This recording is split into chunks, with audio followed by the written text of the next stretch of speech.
வணக்கம் நண்பர்களே. இன்றைக்கி நம்ம என்ன டாபிக் பற்றி பார்க்க போகிறோம்னா, ஒரு சூப்பரான இன்ஃபர்மேஷன் தான். தமிழ்நாட்டில் ரேஷன் கார்டுக்கு, அதாவது புதிய ரேஷன் கார்டுக்கு புதுசாக நம்ம எப்படி அப்ளை பண்ணுறதுன்றத இந்த வீடியோவில் பார்க்க போகிறோம். எப்படி அப்ளை பண்ணிங்கன்னா உங்களுக்கு எளிதாக ரேஷன் கார்டு கிடைக்கின்றத இந்த வீடியோவில் தெளிவாக சொல்ல போகிறோம். இந்த வீடியோ உங்களுக்கு பிடிச்சிருந்தா மறக்காமல் லைக் பண்ணுங்கள். இந்த வீடியோவை உங்கள் ஃப்ரெண்ட்ஸுக்கும் அண்ட் ஃபேமிலிக்கும் ஷேர் பண்ணுங்கள். வீடியோட முடிவில் ஒரு வேளை நம்ம சேனல் உங்களுக்கு பிடிச்சிருந்துச்சுன்னா நீங்கள் தவறாமல் சப்ஸ்கிரைப் பண்ணுங்கள். புதிய ரேஷன் கார்டு பதிவு செய்ய தேவையான ஆவணங்களை சொல்கிறோம். 1. உறுப்பினர் நீக்கச் சான்று. அதாவது இது என்னன்னா, ஏற்கனவே நீங்கள் ஏதாவது ரேஷன் கார்டில் மெம்பராக இருந்தீங்கன்னா, உறுப்பினராக இருந்தீங்கன்னா அதை நீக்கம் பண்ணியிருக்கணும். 2. ஆதார் அட்டை. 3. திருமண பத்திரிகை. 4. Gas bill. இந்த கேஸ் பில் கணவர் பேரிலையோ இல்லை மனைவி பேரிலையோ இருக்கணும். 5. குடும்பத் தலைவரின் பாஸ்போர்ட் அளவு புகைப்படம். 6. தொலைபேசி எண். இப்போ திரையில் காண்ற வெப்சைட்டோட அட்ரஸை உங்கள் ப்ரௌசர் ஓப்பன் பண்ணி திறந்துக்கங்க. இந்த பேஜ் இந்த மாதிரி தான் ஓப்பன் ஆகும். அதில் இருக்க மொதல் பாயிண்ட் பார்த்தீங்கன்னா, name of the family head, அதாவது குடும்பத் தலைவரின் பெயர்.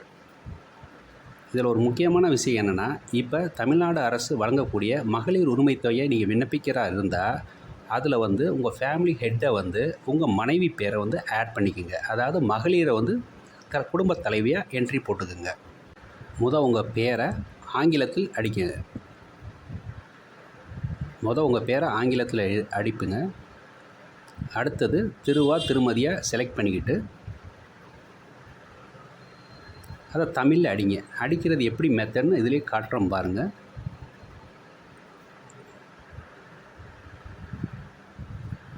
அந்த மாதிரி அடிச்சுட்டு அடுத்து யாரை இன்புட் கொடுத்துறீங்களோ அவங்களோட தகப்பனார் பெயர் அதேமாதிரி தமிழ்லையும் டைப் பண்ணிடுங்க.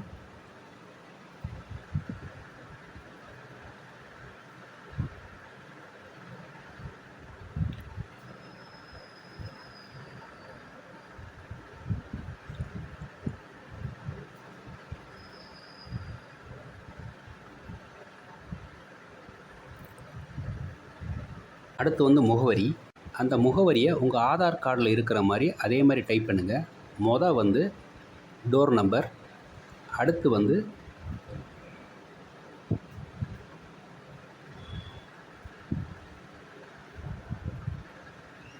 தெருவின் பெயர். அடுத்து எந்த ஊரை சேர்ந்தவங்கன்ட்டு அதை டைப் பண்ணிடுங்க.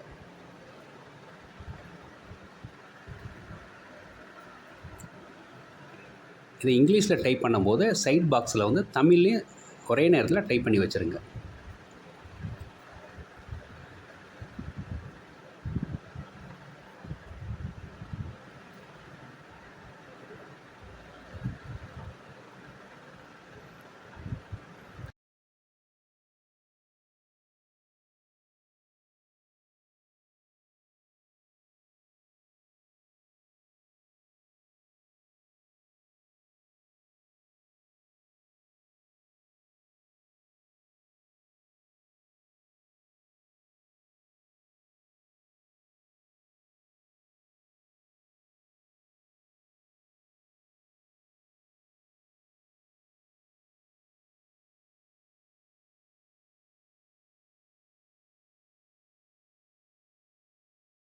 இப்போ அடுத்து குடும்பத் தலைவரின் புகைப்படத்தை நம்ம பதிவேற்றம் பண்ணணும்.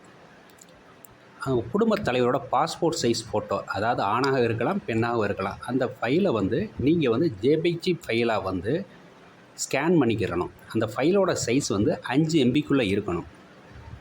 அதை உங்கள் ட்ரைவில் ஓப்பன் பண்ணி பதிவேற்றம் பண்ணிடுங்க. அடுத்தது மாவட்டத்தை தேர்ந்தெடுங்க.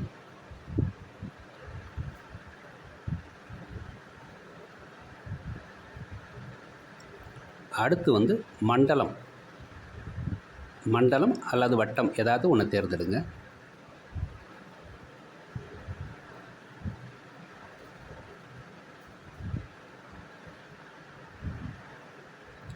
அடுத்து உங்கள் கிராமத்தினை தேர்ந்தெடுங்க.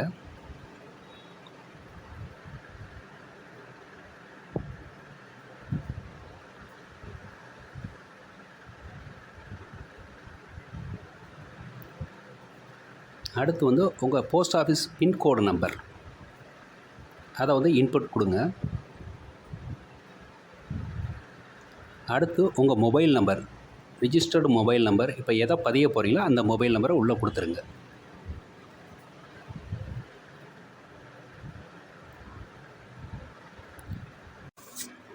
அடுத்து நம்ம என்ன பார்க்க போகிறோன்னா, குடும்ப உறுப்பினர்கள் விவரங்களையும் குடும்பத் தலைவரின் விவரங்களையும் எப்படி இன்புட் கொடுக்குறதுன்னு பார்க்க போகிறோம்.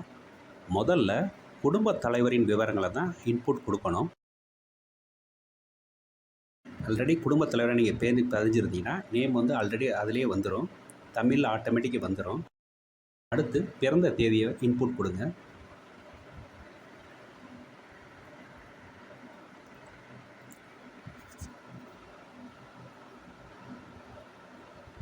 அடுத்து பாலினம் ஆணா பெண்ணான்னு கொடுங்க. தேசிய இனம் இந்தியன்னு கொடுங்க. அது குடும்பத் தலைவராகனா ஆட்டோமேட்டிக்காக வந்துடும். தொழிலை தேர்ந்தெடுங்க.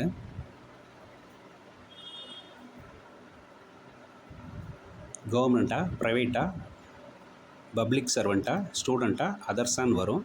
அதில் உங்களுக்கு எது சூட்டபுளாக இருக்கோ அதை கொடுத்துக்குங்க. மாத வருமானம் எவ்வளவோ அதை வந்து டைப் பண்ணிடுங்க.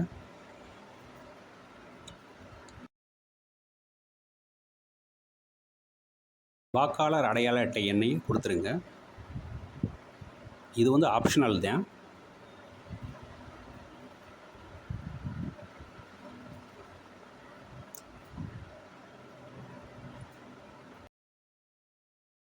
மாற்றுத்திறனாளியா இல்லையான்னு கேட்பாங்க. அதில் வந்து ஆம் ஆர் இல்லை கொடுத்துருங்க. ஆம்னு கொடுத்தா அதுக்கான வகையையும் டாக்குமெண்ட்டையும் நீங்கள் சேர்த்து வந்து எடுத்து அப்லோட் பண்ண வேண்டியது இருக்கும்.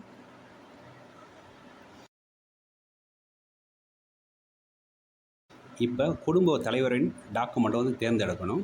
மற்ற ஆவணங்களில் அதில் வந்து ஆதார் அட்டையை தேர்ந்தெடுங்க. அதை வந்து பதிவேற்றம் பண்ணணும்.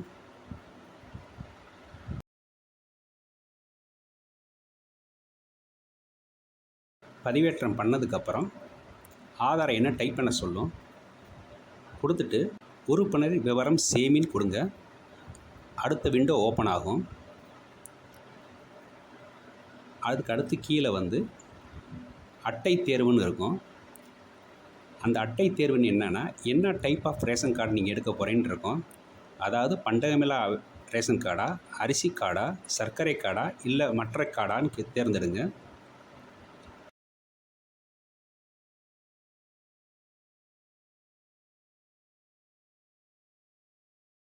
அடுத்து குடியிருப்பு சான்றிதழை வந்து தேர்ந்தெடுக்க சொல்லும். ஆல்ரெடி நீங்கள் வந்து ஆதார் கார்டை ஸ்கேன் பண்ணி வச்சுருங்க.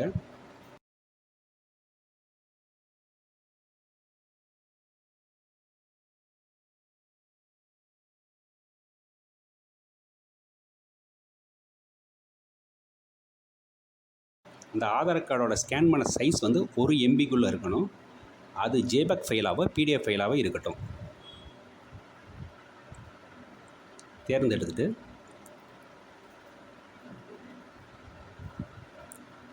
ப்ரௌஸ் பண்ணி அந்த ஃபைலை வந்து அப்லோட் பண்ணுங்கள்.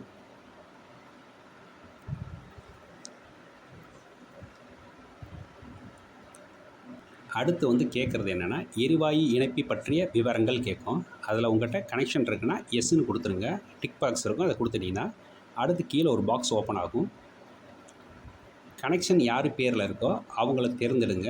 அது வந்து ஏற்கனவே ஃபேமிலி மெம்பர் பேர் உள்ளே ஆட் பண்ணியிருக்கனால அவங்க பேர் ஆட்டோமேட்டிக்காக இதில் வந்துடும். அடுத்து வந்து எண்ணெய் நிறுவனம் எந்த எண்ணெய் நிறுவனமோ அதை தேர்ந்தெடுங்க. அதாவது பிபிசியா, ஹெச்பியா, ஐஓசியா அப்படின்னு தேர்ந்தெடுங்க. அடுத்து உங்கள் கன்சியூமர் நம்பரை டைப் பண்ணுங்கள். உங்களுக்கு சப்ளை பண்ணுற ஏஜென்சி பேரை டைப் பண்ணுங்கள். எத்தனை சிலிண்டர் வச்சுருக்கீங்களோ அதை வந்து கிளிக் பண்ணி விடுங்க. கடைசி ஆப்ஷனுக்கு வந்துட்டோம். உறுதிப்படுத்துதலில் செக் பண்ணிவிட்டு பதிவு செய்யன்னு கொடுத்துருங்க. அதுக்கப்புறம் உங்கள் விண்டோவில் வந்து உங்கள் ஸ்மார்ட் கார்டு அப்ளைட் சக்ஸஸ்ஃபுல்லி வந்திருக்கும். அதில் ஒரு ரெஃபரன்ஸ் நம்பர் இருக்கும். அந்த ரெஃபரன்ஸ் நம்பரை எடுத்து குறித்து வச்சுக்கோங்க. ரெஃபரன்ஸ் நம்பரை வச்சு தான் உங்கள் கார்டோட ஸ்டேட்டஸ் என்னன்னு செக் பண்ணி பார்க்க முடியும். நன்றி.